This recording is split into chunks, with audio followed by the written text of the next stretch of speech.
सपना अपने पिता की एकलौती बेटी थी। नाम के मुताबिक देखने में भी बहुत सुंदर थी। जब वे अपने ससुराल गई तो उसे उसके मुताबिक ही सब कुछ मिला। किंतु आजकल की लड़कियों को अधिक टोकना, समझाना, अपने मन के मुताबिक चलाना सासू माँ को अब कहाँ रह गया है। एक दिन सपना के घर कुछ मेहमान आने वाले थे। सासू माँ बोली, बहू आज कुछ अच्छी अच्छी व्यंजन बनाओ और मेहमानों के लिए चाय नाश्ता का इंतज़ाम भी अच्छी तरह से होना चाहिए।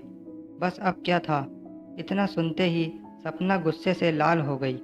उसने जल भूनकर उस दिन तो काम किया, लेकिन उस दिन के बाद सपना ने चाल चलना शुरू किया।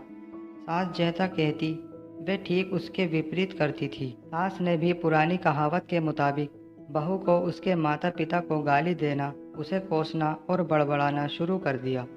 दोनों सास बहू में आनाकानी हमेशा चलती रहती थी। एक दिन सपना अपने पिता के घर रोती पीटती पहुंची।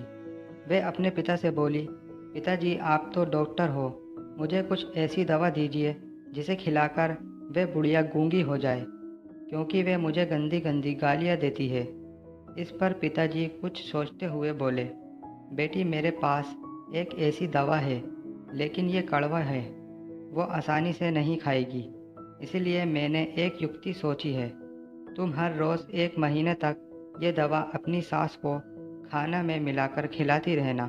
ठीक 1 महीने में वे पूरी तरह गूंगी हो जाएगी। लेकिन हाँ, ये दवा थोड़ी कड़वी है, इसीलिए तुम खाना इतना प्यार से खिलाना कि उसे पता ही ना चले।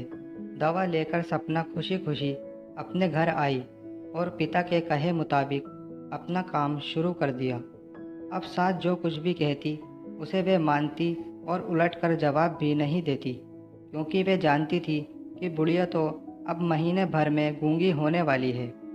बोल ले जितना बोलना है, उसके बाद वे चैन से रहेगी। अब हर रोज़ वे प्यार से चुटकी भर दवा खाने में मिलाकर प्यार से माँ जी को देती थी। माँ भी समझती शायद इसके माता पिता ने इसे समझाया बुझाया है, इसलिए ये लड़ना झगड़ना बंद कर दी है। अब माँ जी भी बहू की खूब प्रशंसा किया करती थी और बहू भी प्रशंसा सुनकर प्यार से बातें किया करती थी। अगर बहू से कुछ गलती भी हो जाती तो भी।